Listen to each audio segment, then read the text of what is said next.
just gonna wait for a minute or two, see if anybody pops on. If nobody pops on, then good morning, and I'll get to it.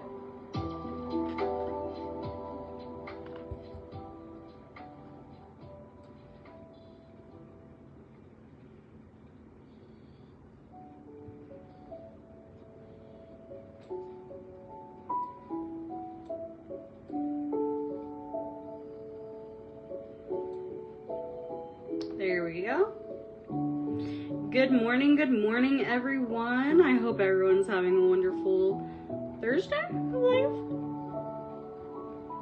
My days have been muddling together, so I apologize.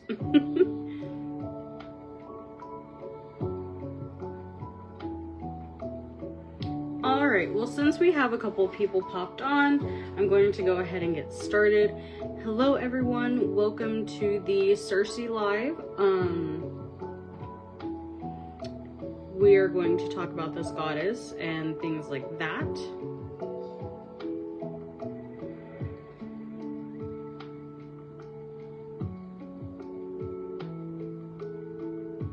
Oh, sorry, oh my gosh, I have had a horrible 2 weeks. And I'm trying to kind of push through because I just went through some horrible stuff. But I want to do something positive to help get my mind off of it, and well, this was the best thing. So we're gonna jump into it. Circe, sometimes called I'm gonna butcher it and I apologize. Kirke, Kirke. She is one of the oldest and most powerful magical women in Greek mythology. She is not just a witch. She is actually very divine. Her father is Helios, the Titan sun god, and her mother is Perse, which is an oceaned nymph. That means Circe comes from both the stars and the sea, and she literally carries the light of the sky and the mystery of the ocean inside her, and it definitely shows in a lot of her mythology. She is often called a sorceress or enchantress, but Circe is really more than that. She is an archetype of more of a symbol of transformation, divine feminine power, and sacred isolation. Her name alone means hawk or circle, depending on the translation. Either way, though, she is about vision and cycles, and nothing with her is simple. I can say that based on what I've been digging into. She does live alone on a mystical island called Aeaea. A-E-A-E-A. And this island is surrounded by lush forests, enchanted animals, and herbs with deep magical properties. You can think of it like a sacred sanctuary where nature bends to her will. And her island is a liminal place, half spirit, half realm. Half spirit realm, half earthly paradise, where transformation is always happening. Does anyone have any questions about this goddess before I dig further deep into her and get into all the good tidbits?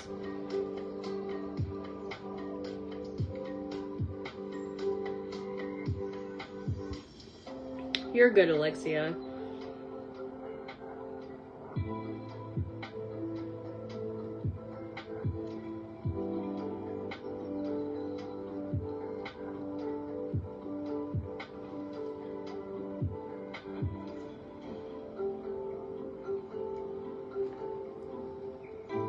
With only 2 people, I'm not sure if there are any questions or anything, so I'm gonna go ahead and keep going. So, Circe is most famous for the Homer's Odyssey. This is where Odysseus and his men land on her island, exhausted and unprepared. And she invites them in, feeds them, gives them wine, but it's all laced with a spell. Once they're drunk and complacent, she lifts her wand and turns them into pigs. This is one of my favorite stories, and I am actually getting it tattooed on myself pretty soon, so I'm really excited for that. But it's not because she's evil. Hello, Angie. Good morning. Welcome to the live, love. But it's not because she's evil. It's because they showed up expecting hospitality and power over her. And she gives them exactly what they act like, which are beasts. It's raw symbolisms, transformation as consequence, but Odysseus doesn't fall for it. He was forewarned by Hermes, which is the messenger god, who gives him a magical herb, Molly, to protect against her enchantments. When Circe tries to cast her spell on him and it fails, Odysseus draws his sword, but Circe doesn't fight. She actually welcomes him. She's intrigued by his resistance, and from there she turns his men back, becomes his lover and his ally, and hosts him for a full year. During that time, she heals and nourishes him, but also helps him prepare for a deeper journey into the underworld. So Circe isn't just a temptress, she is actually a guardian of thresholds as well, a teacher, a way shower, and she definitely helps heroes descend into the shadow and come back changed. I will kind of touch on her mythology a bit, but I'm not going to go too deep in it, because I want to give you guys room to go and do your own research and stuff like that. So if it's like, when I get into her mythology, it'll just be like quick little snippets. It won't be the whole thing. I just wanted to let you guys know. So she shows up in other myths too. There's one in the Argonautica, where when her niece Medea comes seeking purification after committing a horrific murder, and Circe performs the ritual, but she is disgusted by the act, and she banishes Medea and Jason afterward. She becomes this figure of justice who also respects magic, but not at the cost of balance. Then in the Roman versions, which I wanted to kind of incorporate the Roman version, mainly because I tend to see a lot of mishaps and mix-ups. For example, the Greek version of Athena versus the Roman version of Athena. That's a huge one that gets misinterpreted, like swapped, and people think it's all just one. But it actually is not. So I wanted to incorporate the Roman versions and really emphasize on the Roman versus the Greek, if that makes sense. But in the Roman versions, especially in Ovid's Metamorphosis, she takes on darker shades. She transforms the rival nymph Scylla into a sea monster out of jealousy, and turns a man named Picus into a woodpecker just because he rejected her. These stories frame her more as a vengeful, passionate, unpredictable, and an immortal who doesn't take rejection lightly. So it's, to me, if you are studying mythology, it is really best to read both sides to fully understand it. But again, it's the importance of knowing which side is which. Does that make sense? I hope that makes sense. But anyway, all of these stories have one thing in common, and that is Circe is a complete agency. She is powerful, wild, sovereign. She doesn't live in Olympus, and she isn't ruled by men.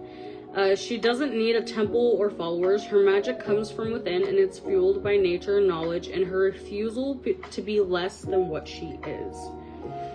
Good morning, everyone. Thank you for joining me. Oh, don't even get me started, Angie. I'm actually gonna take off my glasses because, oh my gosh, my ears. So in modern times, especially with more recent modern pop culture and things like that, we're seeing her in a whole new light. This version shows her from childhood to goddesshood, and growing through the rejection, trauma, love, motherhood and isolation. She chooses to walk away from the gods to build her own legacy and to learn deeply from her pain. It is an incredible retelling, especially with a lot of, modern pop culture, and Greek mythology is blowing up a lot here lately. And it's really good.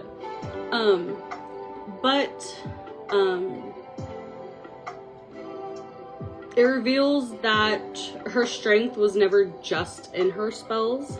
It was actual self-awareness, and that's what we see a lot going on. Yes, Carol, I'm doing okay. I am doing a bit better. I'm still taking some things very hard, but I'm doing okay.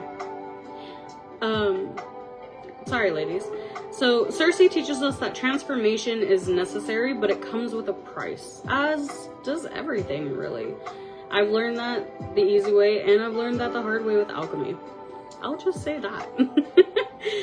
But she teaches that power is sacred and wielded with wisdom. That solitude isn't weakness, it's a womb of all creation. And that the path of the witch, the healer, the outcast is one of the oldest, strongest paths there are. So yeah, Circe is not just a myth. I think of her more like a mirror. For anyone who's been underestimated, silenced, or feared for their power, one thing that has more like stuck with me a lot here lately is a phrase that is often associated with her and is found in a couple of books that talk about her, and that is, let them fear you, then show them what magic truly is. That's just stuck with me a lot here lately. So, to dive deeper into this wonderful goddess, let's talk about her divine lineage. Before we do so, does anybody have any questions or anything like that? No, it's Circe, love.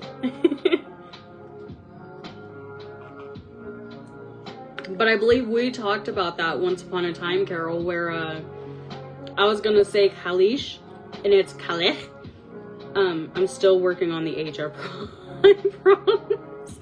But yeah, I definitely understand, what you go for right there. I'm sorry, Alexia. Alright, loves. Yes, she is Greek, but there are Roman versions of her story. Which, again, if you didn't catch that part and you do replay, I don't deep dive into the stories because I wanted to give you guys some research material to go and learn, but I did give little snippets of the stories, and things like that. But yes, ma'am, she is Greek. Oh yeah, they trip me up. Alright, lovelies, let's talk about her divine lineage. I did touch on it a little bit, but let's dive into it. So Circe is the daughter of Helios, the ancient Titan god of the sun, not to be confused with Apollo. Helios came first, and is much older and more cosmic in nature. And Helios is the all-seeing eye of the world, driving his golden chariot across the sky each day, and nothing escapes him. He represents illumination, absolute truth, and burning divine will. From him, Circe inherits the ability to see what others cannot, a sharp golden intelligence, a connection to cosmic law and solar power, but her mother is just as important. Percy, or Perseus, not to be confused with correct me if I'm wrong. It is the warrior who slays Medusa. Not to be confused with him. But she is an Oceanid nymph, and Oceanids are the daughter of the Titans Oceanus and Thetis, the ancient sea gods who predate even the Olympians. From her mother, sorry. From her mother, Circe receives a deep water wisdom, a connection to chthonic realms such as mystery, death, shadow, healing, and the ability to work with herbs, tides, and the unconscious. So Circe is born of sunlight and seawater, and of truth and depth, of celestial power and earthly magic. She is Titanic, which is Titan, and she is not Olympian. That matters because of the fact Olympian gods often rule with control and hierarchy, but the Titans, however, they're more of your raw forces of nature. Circe does not answer to Zeus. She does not beg for a throne on Olympus, and instead she makes her own realm with the island of Aea, and rules it by her own sacred law. She does have siblings that are just as mythic and magical. She has Aeetes, the king of Colchis, the keeper of the golden fleece, and father of Medea, making Circe Medea's aunt. Like Circe, Medea is a powerful sorceress and priestess of Hecate. Then you have Pasiphae, which is the queen of Crete and the mother of the Minotaur. Another witch queen, she creates the magical thread that leads Daedalus and the labyrinth. She also teaches magical rites, especially those tied to sexuality and divine madness. Then you have Perseus, a titan associated with destructive power and war, not to be confused with Perseus, which again is the warrior who slays Medusa. Less known is about him, but he adds that element of fire and danger to their family tree. The whole bloodline is steeped in magic, rebellion, and transformation because they are not gods who sit in temples like the Olympians. They are gods who act, who curse, who love hard, and who will change the world. Which, I love my Olympian gods. But when I am working with Gaia or I'm working with Nyx, there is definitely a heavier energy to be held and felt when it comes to them versus when I'm working with like Athena and Ares and things like that. It's just, oh my gosh, I hope someone can relate. But there's definitely a lot heavier feeling, a lot of heavier energy to be held when you are working with the primordial gods versus the Olympian gods, if that makes sense. Her nature and identity. Sorry, I went off like a little tangent there. Circe is often called a witch, but that label only scratches the surface because she is a liminal goddess. She stands between God and mortal, land and sea, life and death. She is a sorceress of ancient blood. Her magic is in her bones, but she doesn't borrow power. She is that power. She is also the initiator. She brings people to their limits. That is an understatement. Forcing them to confront their true nature, as she does with Odysseus and his men in that story. And the reason why... Oh no! My bad. I hit the spacebar and it jumped. The reason why I say that she pushes people to their limits is an understatement is because, well, ladies, I like to teach you guys what I like to dabble in. And I don't put that lightly. What I mean by that is if I do a live, it's something that I am actively doing or I am learning to do. And I want to bring you guys along on my journey. That's just how I am. But everything that has happened within the last couple weeks, of me just looking into her, and things like that, it has been very, very, like, forcing them and pushing them to their limits is an actual understatement. I have been so drained since this past week or so, because of some stuff that happened. But yeah, she's definitely heavy hitting. She is not for the faint of heart. So if you do not mind getting your feelings hurt, you do not mind watching people you've known for a couple years just walk away, then she is the goddess for you, which I'll get into later, I promise. But yeah, like Gaia and Hecate, there's definitely a difference with energy and stuff like that. No problem, Suzanne. You're fine, beautiful. Welcome back, Alexia. Yeah, there's just something there when it comes to primordials and I wouldn't say modern, but like the other gods and goddesses that come in later in mythology and things. There's always such different energy with them. She also does exile and sovereign. Whether cast out or self-isolated, she chooses her solitude and transforms it into a sacred space. Circe is not subservient. She's not easily categorized. She is both gentle and very feral. She is both a healer and a punisher. And all of that comes directly from her lineage of elemental titans and wild sea nymphs. Circe isn't like the gods who rule from Olympus. She is an earth-rooted, sea-bound, sun-born goddess who walks the boundary between the civilized and the wild. Her divinity is subtle but undeniable, and it lives in the in-between spaces, in solitude and shadow, and in sacred rebellion.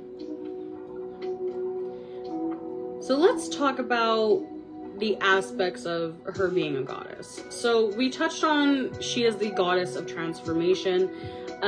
This is Circe's most famous and essential aspect, in my opinion, because she doesn't just change men into pigs because she can. She does it because she uses the transformation to reveal the truth about the person's nature. Her magic strips away masks, breaks illusions, and shows people what they truly are.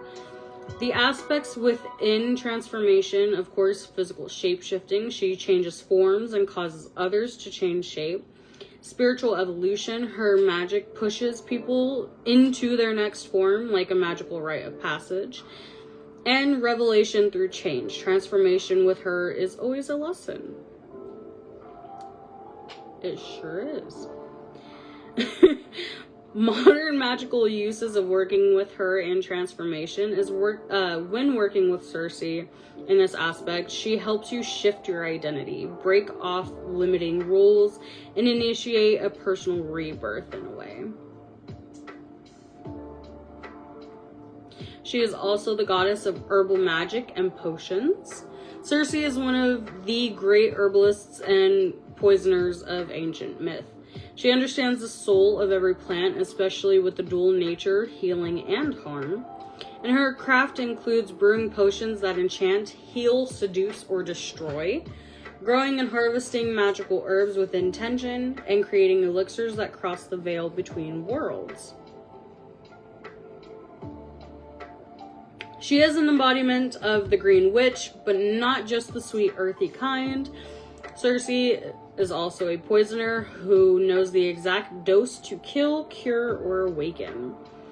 Modern magical use to work with her in this aspect is you can call on Circe when working with plant spirits, making potions, or studying baneful herbs like belladonna, mandrake, or hemlock.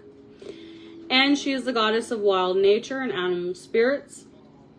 Circe is deeply connected to animals, especially predatory, fierce, or sacred beasts. The animals on her island may be enchanted humans, but they also serve as her companions and extensions of her own will. Yes, she is a very, very heavy-hitting goddess when it comes to poison magic. Especially herbalism in general. She governs animal shape-shifting and instincts, feral, feral power and survival magic, sacred dominion over the wild and untamed as well. You'll see her surrounded by lions, wolves, owls, and serpents, and all are symbolic of guardianship, sovereignty, wisdom, and transformation. If you wish to work with her in this light, you can work with her to awaken your animal guides, explore your primal self, and journey with spirit beasts. She is also the goddess of sacred solitude and sovereignty. Unlike many other goddesses, Circe doesn't seek out thrones, temples, or followers. Her power is rooted in self-containment. She is the queen of her own island, sovereign over herself and her magic. This makes her the ultimate goddess of boundaries. She protects her space very fiercely. She knows that isolation can be sacred and not sad. And she embodies feminine power that exists outside patriarchy. Circe doesn't bend for approval. She teaches us that you can be whole, wild, magical, and divine all on your own. And if you choose to work with her in this light, you can call on her when you need to reclaim your space, say no, protect your peace, or walk away from toxic dynamics. She is also the goddess of the shadow work and the liminal. Circe dwells in the in-between, between goddess immortal, life and death, healer, and curse bringer. She prepares Odysseus for his journey into the underworld, which hints at her necromantic wisdom and connection to the spirits. As a liminal goddess, she rules thresholds and crossroads, the thin veil between realms, personal and magical transformation through shadow, and modern magical use that you can work with her in this light is work with her during full moons, eclipses, which is actually really funny because August 2nd is, I cannot remember what type of eclipse. I want to say it's a solar eclipse or it could be a lunar eclipse. But August 2nd, one of those is happening. I will try to find it and I will post it. Oh, we're getting there, Carol. But she's, oh my gosh. Eclipses, I found, are the best ways to work with her. Full moons, too. Or moments of personal upheaval. She will guide you through the fire, but you must be willing to face your truth. Again, next up, she is the goddess of magical intelligence and will. Circe is a strategic, clever, and deeply aware goddess. Her spells are not chaotic, they are intentional. She represents a kind of witchcraft that is deeply intellectual, emotionally tuned, and spiritually potent. She is the master of voice magic, incantation, and focused magical will. But she doesn't chant mindlessly. Every word she speaks is more of a command. When working with her in this light, you can channel Circe when crafting spells, words, writing enchantments, or even manifesting through speech and story. Does anybody have any questions so far before we dive into her duality?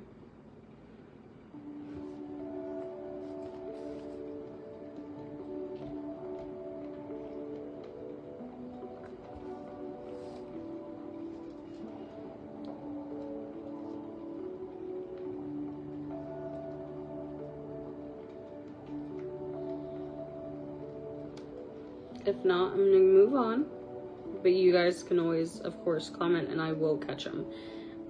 Because the way I have my computer set up, I can look at my notes and I can look at the live. So if you have any questions, just let me know. So diving into Circe's divine duality, what makes Circe different from many other goddesses is her embrace of the duality. Her light side is all healing, transformation, hospitality, seduction, and teaching. But her shadow side is cursing, undoing, entrapment, rejection, and testing. Again, she is a goddess of both initiation and punishment, of truth and illusion, of softness and power. She holds the whole spectrum and never apologizes for it. Offerings to Circe should reflect her identity as a powerful enchantress, herbalist, goddess of transformation, and daughter of the Titans. She is deeply connected to wild nature, animals, especially those she transforms, and the ocean as she dwells on the Isle of Aia. Her offerings should invoke beauty, power, cunning, and reverence for a natural and magical worlds. So, let's get into offerings for Circe. Hers are so very, I wouldn't say out there, but they are very, very...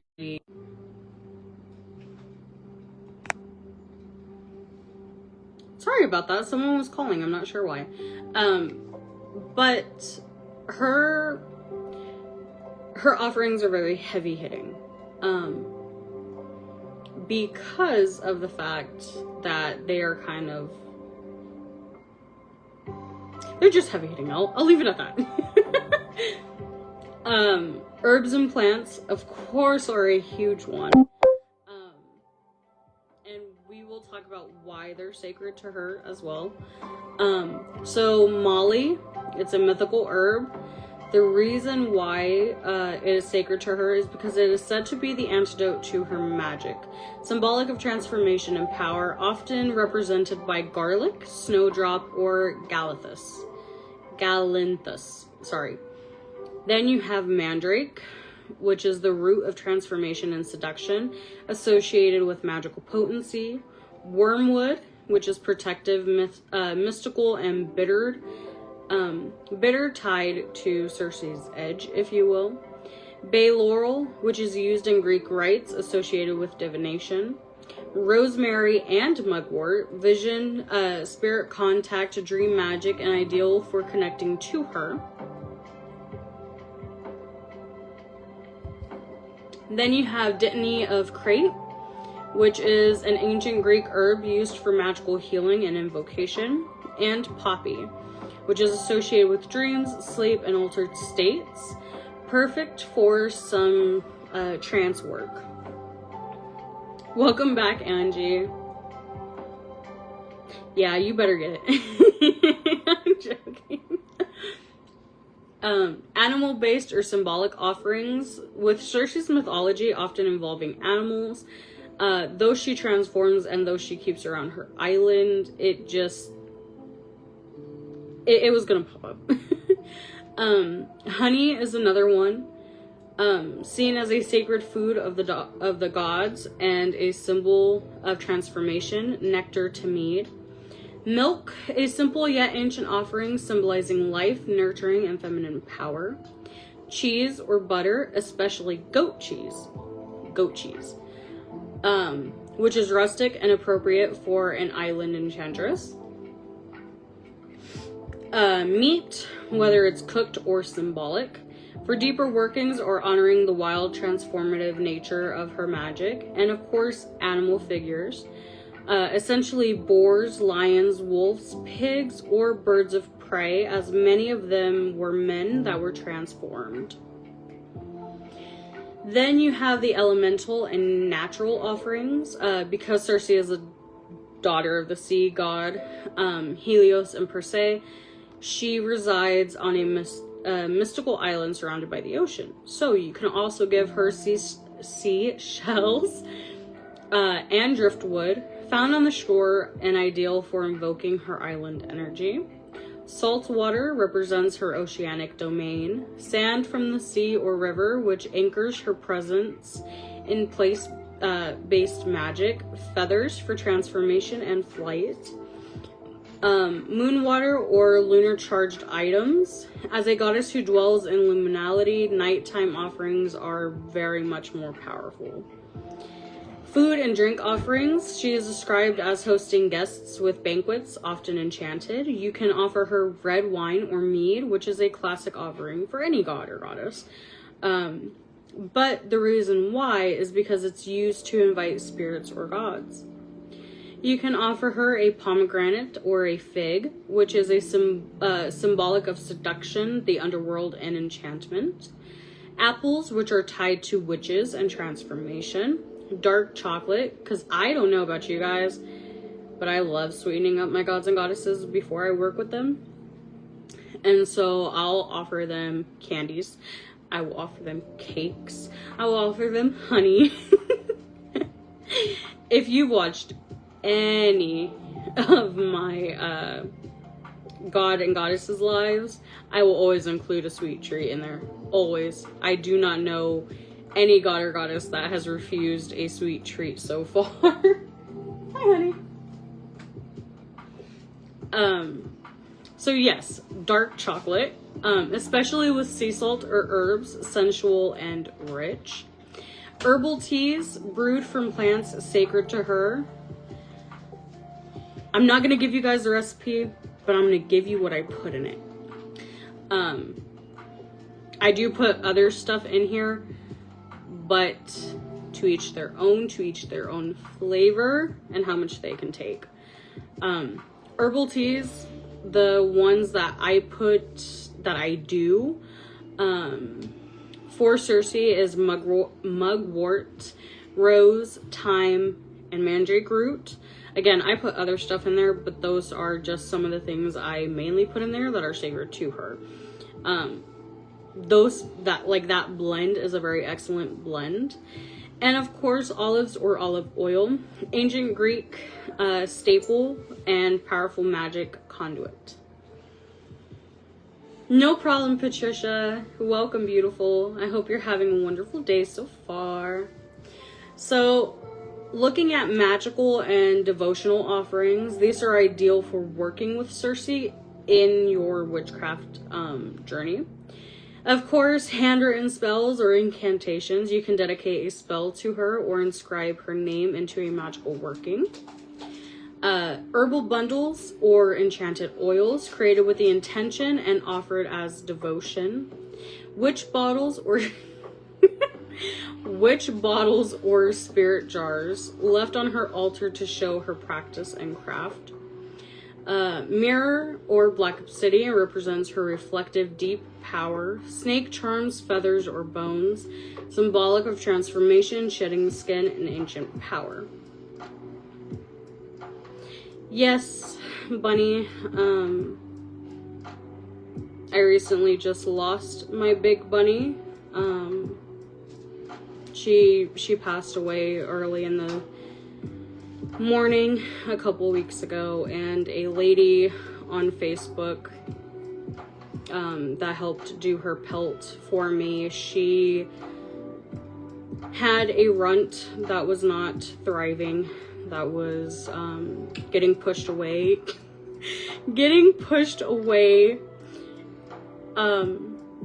and mommy wasn't letting her nurse, and she asked me, she was like, hey, I know you're just dealing with a loss, but I have a baby bunny that is failing to thrive. Would you like her? And of course, me being the animal person I am, I was crying when I said yes.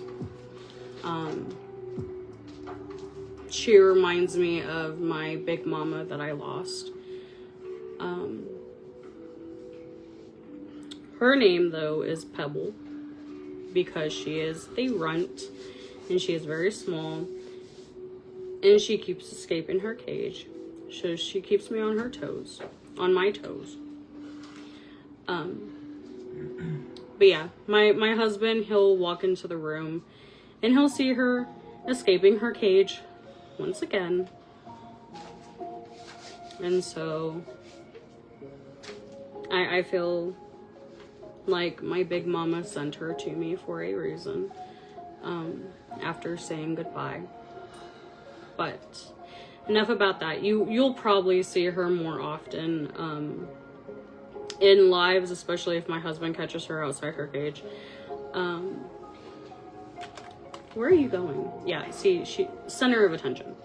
But getting back into the lives, so offerings on the altar that you can give to her are a cauldron or a chalice, a old book of herbal or arcane knowledge, handwritten invocations, poetry, or song, candles in deep red, purple, dark green, or black, incense of mugwort, patchouli, myrrh, or cypress, which I have been using cypress a lot. Especially like the essential oils, in like my wart oil, my Persephone oil, just cypress for a lot of different gods and goddesses. So yeah, cypress. Thank you, Ellen. I just told the whole story of how she came up to be. So yeah. Acts as offerings that you can do. Sometimes the best offerings are deeds or devotions in her name. Studying or practicing herbalism, you can deepen your knowledge and dedicate your studies to Circe. Caring for animals or nature spirits, in honor of her connection to wilderness and beasts. Dream work or trance magic, connect to her through altered states of consciousness. Creating poems, art, or songs, express your devotion in a magical medium. And then practicing transformational magic, shapeshifting, glamour, or even inner work in her name. The events, times, and conditions when it is especially powerful to work with Circe, the ancient sorceress, goddess of transformation, herbal craft, and divine empowerment. Again, you have the dark moon and the waning moon phases. Circe is deeply tied to magic that transforms, banishes, and reclaims power. The dark moon and waning moon are optimal for banishing toxic influences, attachments, or inner blockages. Performing shadow work or hex breaking, reclaiming lost power. Shapeshifting spells, both literal or symbolic, and the phases echo her archetype, turning pain into autonomy, loss into power. The autumn and the season of the witch, which Carol mentioned earlier. Circe embodies transformation and death of old selves. In autumn, nature reflects her lessons of letting go and changing form.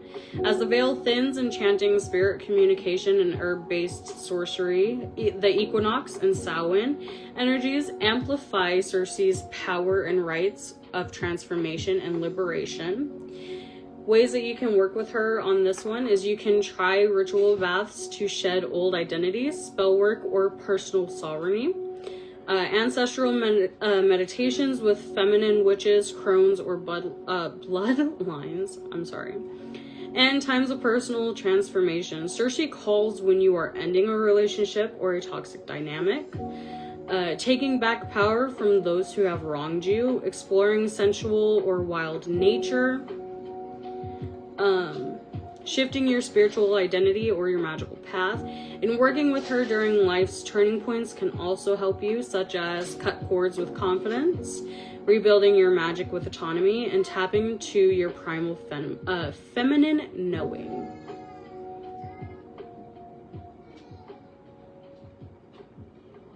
You're good, Carol. I get it, love.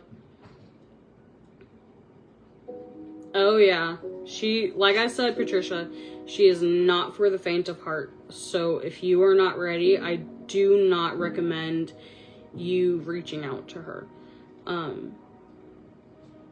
Because yeah, she is one of the more heavy-hitting goddesses. But to each their own, my love. Times of exile or solitude. Remember Circe, and I know I keep saying it, I'm so sorry. She lived alone by choice on Aea, powerful in separation. She is ideal to call upon when you feel cast aside or rejected, are recovering from betrayal or heartbreak, seeks sacred solitude, and are intentionally withdrawing to deepen your craft. Solitude becomes sacred, not shameful, under her tutelage. Anytime you seek feminine power through witchcraft, her presence is empowering, especially during sex magic or sensual rites, herbal enchantment or potion making, animal spirit communion, learning to weave spellcraft from intuition and plants, especially when reclaiming your body, voice, or witch identity. When you want to command respect or set magical boundaries, again, she is famous. Her most famous story is the Odyssey. And that is because, again, she turned the men into pigs, not out of cruelty, but as a magical justice. You can work with her when you are disrespected, underestimated, or dismissed. You want to amplify protective wards or spiritual boundaries, or you need help asserting your magical space. She teaches very firm, very unapologetic, and very energetic boundaries. That's why I said, if you are not ready, do not reach out, please. Because she won't even give you a warning. She'll just do it. Times of study, magic, myth, and herbalism for her are when you are deepening your plant spirit or green witch studies, learning spellcraft rooted in myth and personal power, studying Greek magic, sorcery, or divine feminine archetypes. She is very ideal for scholars and seekers of arcane, wild wisdom, and things like that. Circe's devotional altar and ritual calendar is really interesting to me. So again, and of course I'll post notes in Google Classrooms, my love. But the times that you want to work with her are the dark moon, which is for inner alchemy, banishment, shape-shifting. That's why it is sacred. And the ritual suggestions that I have for you guys are banishing rituals, mirror work, and transformational baths. The waning moon, releasing and reclaiming power, cord cutting, hex breaking, or ego shedding. Autumn, from Mabon to Samhain, not just Samhain, but Mabon too, is a season of transformation. Herbal rites, crone energy rituals, and shadow path work. Mondays or moon days, feminine magic and intuition, water scrying, emotional based spell work. Witch's night, Friday or Saturday, is when this typically goes on. Magic of love, power, and change. Sensual spell work, dark feminine offerings. Stormy, windy, or foggy days. As this nature reflects the liminal mysteries. You can speak your spells aloud into the storm or practice wind magic. Or if you're like me and you live 365 days of the year in wind, because we are one of the most windiest cities of the world, it comes kind of second nature to do it. But you could also do it during solitude or isolation. Her mythic exile empowers her. So you can retreat, magical journaling, or reclamation rites. See, I'm telling you, Angie, look, I've only had three goddesses that I have watched someone talk about, and it's drawn me in, and then everything snaps into place. It is absolutely insane. Other ones I've dreamed about, other ones I've, it's just, yeah, they can draw you in just by somebody talking about them. Like, it's crazy. But again,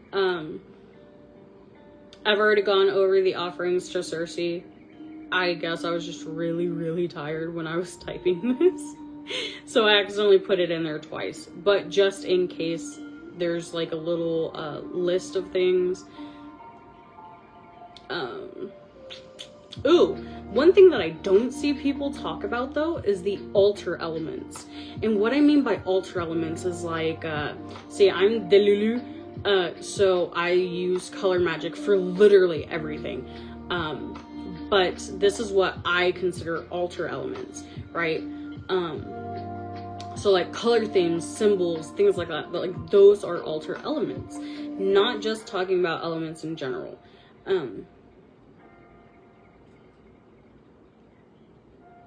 Oh yeah, for sure, Angie. You're good, Olivia. Welcome, love.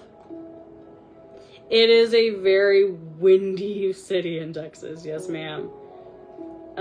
But color themes are like elements, altar elements. So the color themes that you could do for her for your altar are deep blues, sea and mystery, bronze or gold, which represents sunlight and divinity, black for power and protection, dark red or burgundy as a transformation and blood magic. Symbols that you can have in there are a wand or a staff, a mirror, especially ones, oh, can you see it? Like my scrying mirror. Those ones work very well on her altar. Snake figures or art, boar or pig imagery.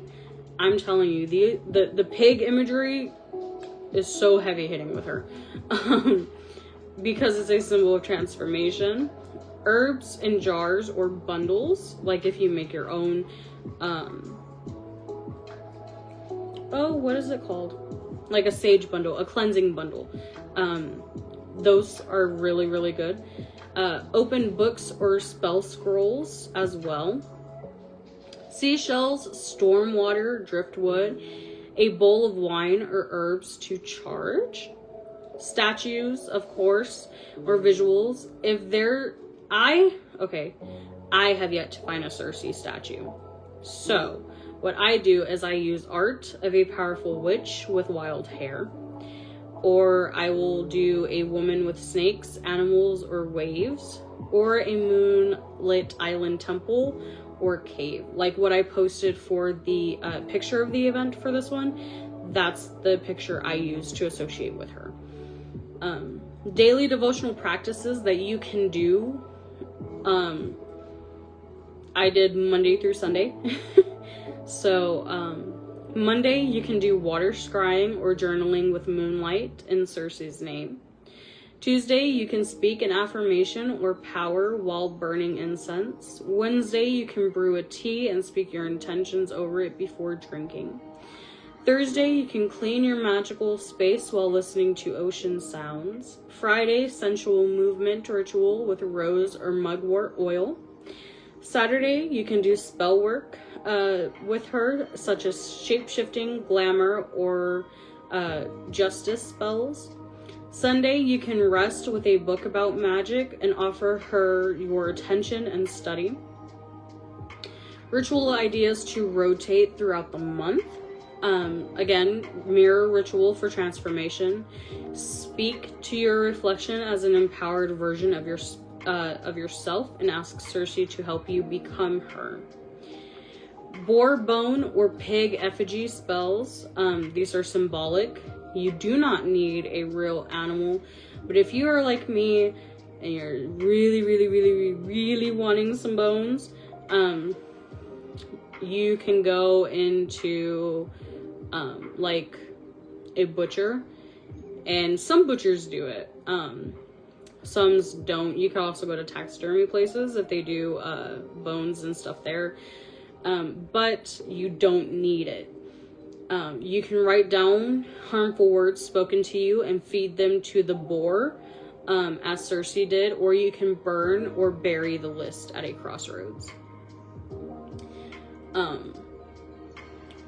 What you could do with the boar bone, if you really wanted to, you could like place it underneath the boar's bone as a symbolic thing of them eating it. If that I hope that makes sense.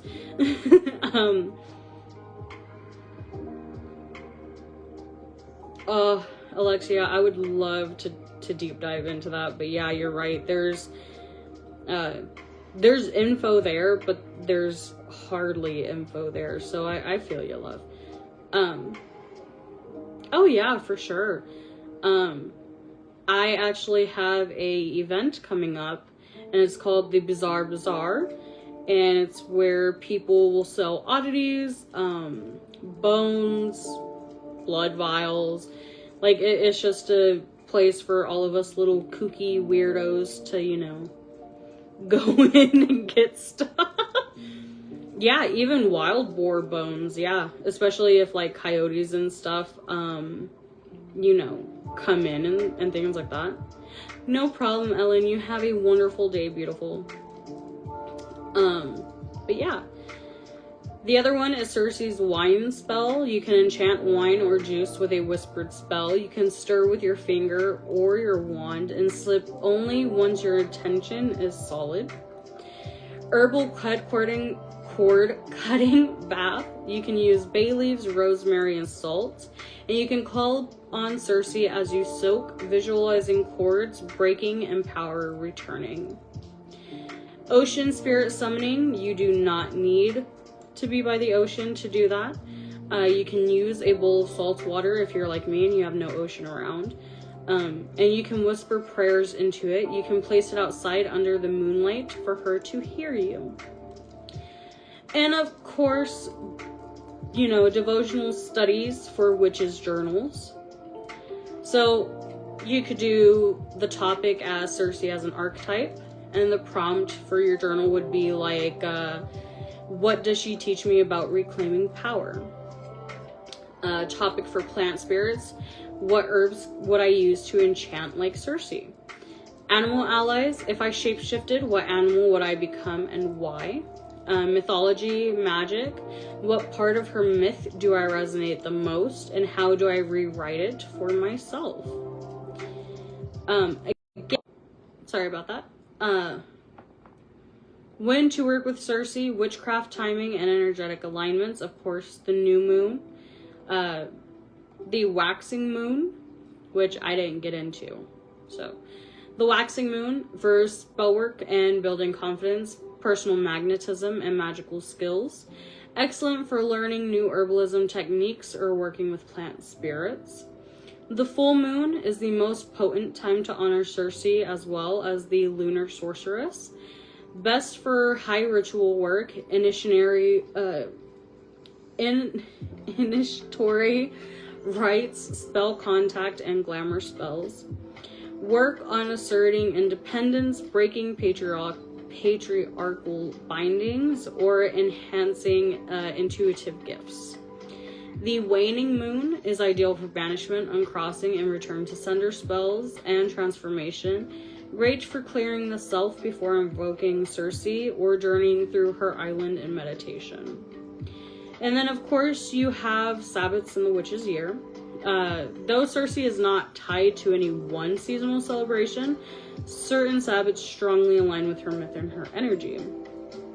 Of course, Samhain for death, transformation, and spirit communication are central. It is a powerful time for invoking Circe as a guide through liminal realms and hedge crossing rites. And, of course, you can use this time for necromantic rituals, ancestral healing, and protective enchantments.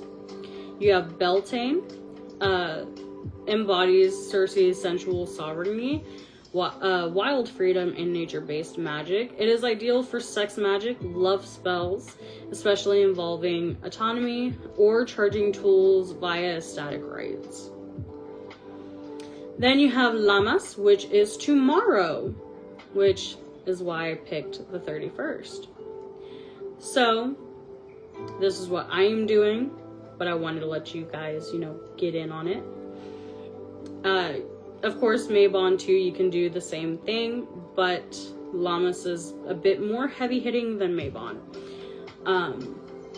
As the harvest begins, it aligns with Circe's herbal and potion-making knowledge, and it is a great time to harvest magical herbs, create tinctures, or honor her with offerings from the land. And you have Imbolc. When focus turns into illumination, healing, and inner fire, great for rituals invoking Circe to shed light on emotional entrapments and codependent relationships. Astrological timing. Yes,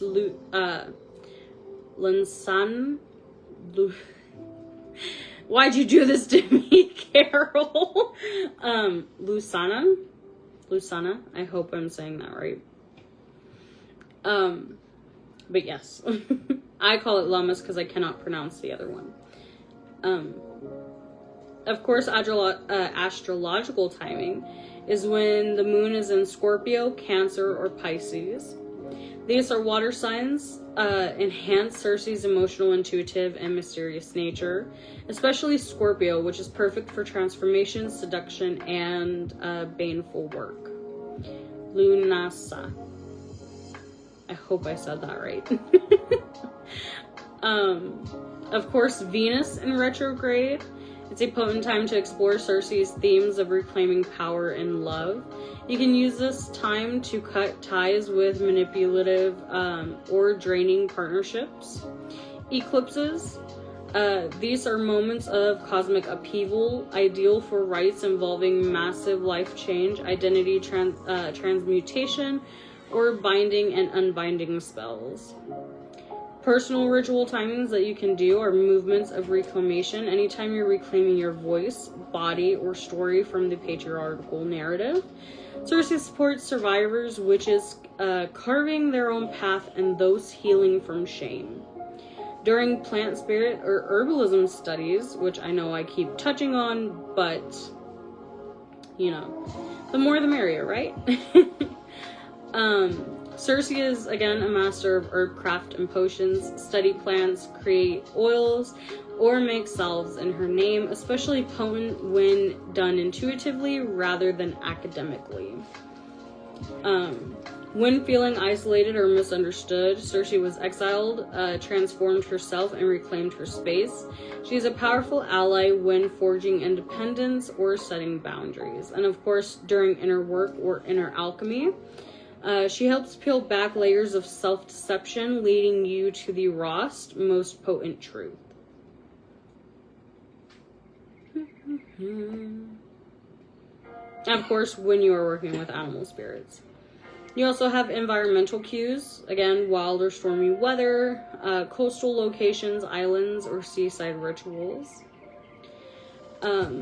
Mythological and literary sources on Circe to essentially better understand her original lore and the mythological world she inhabits. Again, you have the Odyssey. Hello again, honey. You have the Odyssey by Homer, which is Circe's first and most famous appearance. She is a powerful enchantress who turns, again, Odysseus's men into swine. You have translations by Emily Wilson, Robert Falgus, and Richmond Moore, which are highly recommended for readability and fidelity. You have the... Oh no. I'm gonna wait. Are we back? I hope we're back. Okay, we're back. So sorry about that. I don't know why it keeps doing that. Then you have Theonagi, or the Works and Days by Hesiod. It is a brief but important mentions of Circe's divine lineage and offspring. Metamorphosis by Ovid. Of course, it contains multiple stories involving Circe, especially her jealous transformations of rivals. Again, please keep in mind that the Metamorphoses are the Roman version of her stories, not the Greek. Please, please, please. Then you have the Library of Greek Mythology by Apollodorus, which is a comprehensive source that mentions Circe and her family relationships, especially her son Telegonus, which is actually hers and Odysseus' son while they were on the island for the year. Then you have the Argonautica by Apollonius of Rhodes, and Circe purifies Jason and Medea after the crimes, and often excuse me, an often overlooked moment showing her role as a liminal priestess figure. Magical and devotional books for practitioners. These are modern witchcraft resources that include Circe either directly or thermetically, and can be used as crafting devotional practices. Of course, you have Circe, Goddess of Magic by Judith Page. This one is when it is available. This book, I've noticed, is completely out of stock anytime I go to see it. So when it is available. It is a short but poetic devotional text, sometimes available through self-published or indie platforms like Etsy. But it blends myth, art, and personal devotion. Hecate, the Liminal Rites by Sarita de Este and David Rankin. While this book is about Hecate, Circe is mentioned as a related liminal figure and daughter of Hecate in some traditions. It is very helpful for understanding the underworld and magic lineages. The Witch Unleashed, Untamed, Unapologetic by Lisa Lister. There you go, Pebble. Circe is cited as a feminist symbol of witchcraft and power, with modern practices inspired by her. Women Who Run with the Wolves by Clarissa Pincola Estes. While not strictly about Circe, this book explores archetypes that echo Circe's wild woman, shadow working, and transformational based themes. You have the Modern Witchcraft Guide to Fairies by Sky Alexander. This one is helpful for practitioners who see Circe as an existing within a wider emanistic or fae-touched magical realm, which it can be that way. And another Hecate book, which is Entering Hecate's Cave by Cindy Brannan. Though focused on Hecate, again, Brannan's discussions on witch mothers, poison paths, and spiritual initiation offer indirect insights into Circean's archetypes as well. Oh, I know. It's all these books are so good though.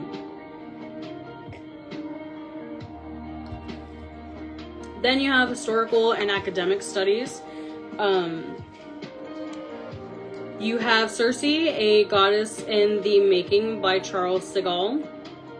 It is available in journeys or even compiled works. Circe's literary transformation from demoness to sorceress to feminine ideal. The Witch in History by Diane Purkis, an academic exploration of the witch archetypes.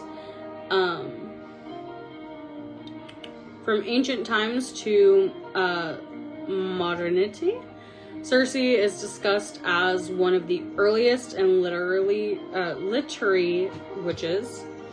The Witch's Wife and Wardrobe, again by Diane Purkis, which is a further contextualizes Circe on the literary lineage of witches and powerful women. And that's it. That is it. That is all I have for you ladies.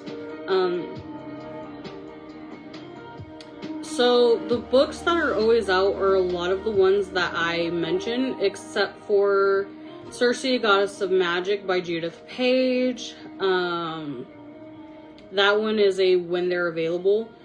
And that's pretty much it. The other ones are all available. Some of them are available in journals or compiled works. You just gotta kind of dig deep and find them.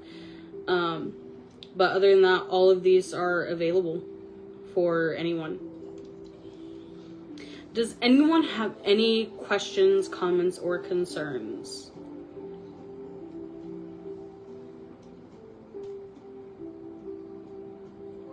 Before I hop off.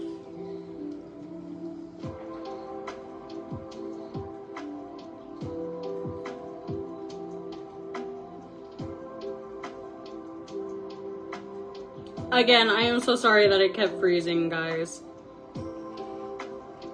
Circe, Goddess of Magic by Judith Page. That one is when it is available.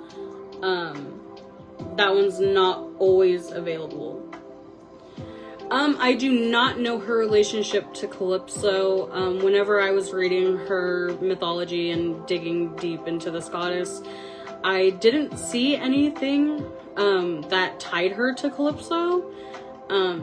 But I do know Calypso is another ocean goddess, but I didn't find any ties to her. Thank you, Tammy. No problem, Olivia. All right, ladies. Well, if you guys don't have any other questions or anything, or if you do, you can always reach out to me or just type them in the comments and I'll get to them. But I'm gonna go ahead and let you guys go. I hope you guys have an amazing rest of your week. Happy Llamas, as again, it is tomorrow. So I hope everyone has a beautiful Llamas, and blessed be, ladies.